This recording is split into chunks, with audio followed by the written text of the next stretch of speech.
Et si j'envoyais tout péter? C'est la question que je me suis posée aujourd'hui.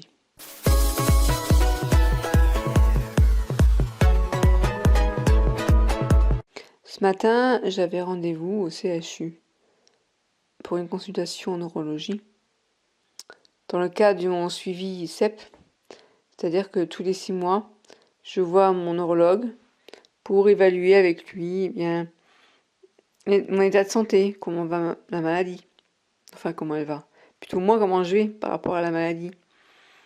Est-ce qu'elle est stable, est-ce qu'elle évolue, et puis est-ce que le traitement est bien adapté, enfin bref. Aujourd'hui, il a donc bien vu que j'avais de plus en plus de mal à lever le pied gauche. Enfin, si vous voulez, en fait, depuis que j'ai un monte-escalier chez moi, j'apprécie beaucoup parce qu'à chaque fois, je m'envoyais les orteils dans la marche d'escalier. À chaque fois que j'essayais de lever le pied, eh bien, ce n'était pas du tout facile et je me faisais mal des fois, quoi. Et donc, il a constaté que la maladie évolue à bas bruit, comme chez la sclérose en plaques secondairement progressive. C'est pas comme si j'avais une grosse poussée et qui me cloue au lit. Mais voilà, la maladie évolue. Donc, on se pose la question, est-ce que la Copaxone, traitement donné pour les formes rémitantes, est encore vraiment adéquate? Alors, on a parlé un petit peu, enfin, il m'a expliqué que, rapidement, hein, on n'est pas resté 2 heures, hein.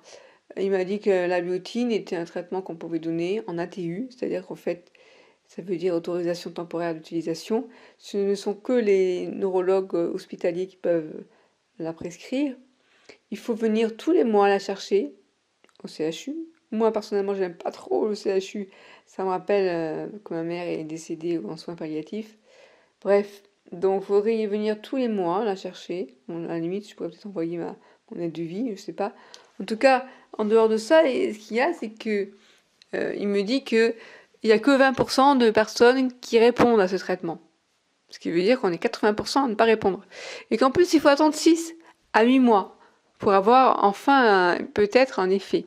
Donc bon, alors ça se donne en comprimé ou gélule, enfin en par voie orale, donc ça au moins ça serait, on enlèverait la contrainte de l'injection, en sachant que on peut quand même continuer les injections de Copaxone en parallèle, parce que même si je suis en forme progressive, il peut encore y avoir un risque de pousser. Voilà, bon, enfin en tout cas, il m'en a parlé, mais il ne m'a pas prescrit. J'avoue que je n'ai pas vraiment compris pourquoi, parce que j'aurais été prête à débuter ce traitement. En parallèle, à la Copaxone donnée en 40 ml au lieu de 20, ce qui fait que je n'ai plus à la faire tous les jours, mais uniquement 3 fois par semaine, ce qui est quand même plutôt un confort, on va dire, hein. Pour ceux qui se font les injections tous les jours, ils doivent comprendre ce que je veux dire.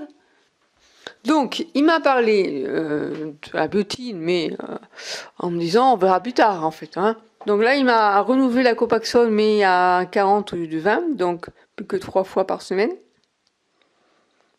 Et à côté de ça, il m'a dit ça serait bien de faire un bilan.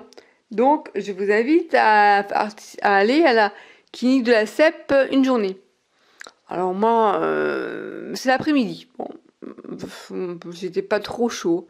Vous avez pas l'air d'être vraiment motivé? Ben, je dis non, non, parce que c'est l'après-midi. Moi, l'après-midi, je suis en mode je dors. Il le sait hein, depuis le temps, hein. Je suis très très handicapée par la fatigue chronique. Et donc, il n'y a que le matin où je suis en forme. Et l'après-midi, ça va pas. Mais alors, il me dit bon, bah, alors venez le matin. Mais oui, mais je viens le matin, mais je viens aussi l'après-midi. Il se fout de moi là ou quoi? Bref. Alors, alors je dis, au début, il n'a pas trop insisté, voyant que j'étais pas trop pour. Puis après, je lui dis, j'aimerais bien vous me prescriviez voir un ergothérapeute pour m'aider à aménager mon chez moi. Enfin bref. Oui, bah justement, il y aura un ergothérapeute si vous venez à la clinique de la CEP. Et du coup, il a réinsisté pour que je vienne. Et je lui ai dit, oui, non, je veux juste qu'on m'aide à aménager ma maison. Est-ce qu'il a vraiment besoin de faire un bilan complet pour savoir où en est ma maladie? Je veux dire, il voit bien que ça va pas bien. Me faire venir pour me fatiguer toute une journée, pour au final, qu'est-ce que moi je vais y gagner? Pas grand-chose. Alors lui, ça lui plaît parce qu'en tant que professeur, quand on est neurologue hospitalier, on aime bien, je crois, un petit peu, bah, ouais, que les patients profitent de ce qu'ils ont à nous proposer. Sauf que moi, c'est pas du tout ce que j'avais envie. Voilà. Bon, alors je me retrouvais un petit peu coincée. J'ai eu l'impression d'être faite un peu avoir. Et au final, non seulement je n'ai pas la biotine, mais en plus, j'ai droit à une journée au CHU. Ouais, génial. Et donc ça sera au mois de décembre, dans 6 mois. Donc en attendant, bah, je me pique à la Copaxone. Pas pour rien, parce qu'il y a toujours un risque de pousser, mais enfin, ma maladie va continuer à évoluer. Et 6 mois, ça fait long. Je me disais que ces 6 mois, j'aurais pu les utiliser à commencer la biotine.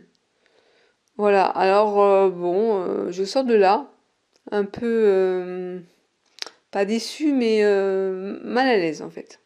Je me sens pas à l'aise, je me sens de m'être fait avoir, et je me dis, et si j'envoyais tout péter? C'est-à-dire, et si j'arrêtais? Alors, j'ai pas trop envie d'arrêter la Copaxone, parce que c'est quand même un traitement que je prends depuis 7 ans et qui me réussit, dans le sens où j'ai pu le pousser, à savoir, est-ce que c'est le traitement, au début ça c'est sûr, c'était le traitement qui a agi, après est-ce que maintenant c'est le traitement ou est-ce que c'est que j'ai la SEP qui évolue et que donc maintenant j'ai le handicap qui évolue progressivement sans pousser? Je ne sais pas. Je pourrais très bien voir un neurologue de vie maintenant, sauf que j'en ai tellement fait, j'en ai tellement vu, maintenant j'en ai plus beaucoup. D'ailleurs, j'en ai plus un seul que je n'ai pas déjà vu, je crois, donc je sais pas qui je pourrais aller voir. En tout cas, je me suis posé la question, est-ce que j'ai vraiment envie d'aller encore au CHU? En plus, ça me rappelle trop ma mère, enfin bref. Donc je lui dis, mais j'ai pas envie de retourner là-bas, hein. Et puis j'ai pas envie de qu'on m'emmerde avec des protocoles hospitaliers parce que ça leur fait plaisir et que moi, on me demande pas mon avis, quoi. Alors, c'est vrai que jusqu'à présent, bon, j'ai rien, enfin, j'appréciais comment ça se passait. Maintenant, là, j'ai envie de tout envoyer péter. Et si j'étais pas raisonnable, je fais ce que je ferais. Donc je me pose la question, est-ce que je vais y aller, est-ce que je vais pas y aller? C'est pas encore sûr. C'est pas encore garanti que dans 6 mois, j'y aille. Et je me dis, bon, soit je profite maintenant de la biotine, soit je laisse tomber l'idée, en sachant qu'il y a quand même cette contrainte c'est en ATU, donc il faut aller tous les mois la chercher, qu'on n'est pas sûr si on fait partie des 20% ou des 80%. Euh, et je me dis, bon, bah, je vais rester avec ma première intention, c'était de faire mon propre protocole de guérison, entre guillemets, hein. Je pense pas pouvoir guérir, mais si je pouvais au moins enrayer l'évolution de la maladie, ça serait super. Alors, oui, j'ai des idées. Bah oui, j'ai des idées.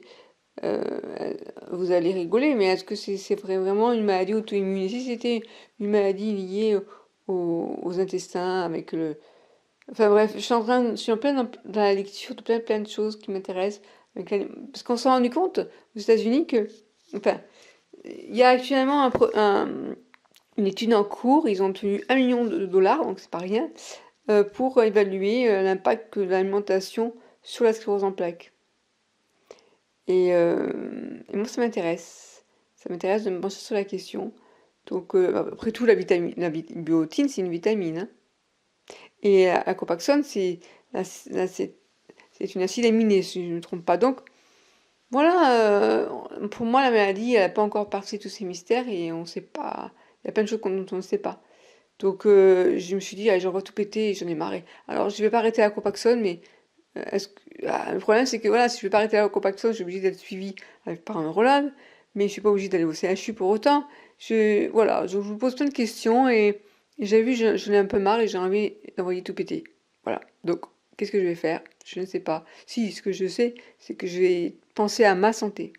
Et si ma santé me dit, euh, continue à lire, fais des expériences, à la limite, essaye de prendre la vitamine D tous les jours, prendre des oméga 3, prendre des trucs, enfin, comme tu le sens toi, ce qui est bon pour toi.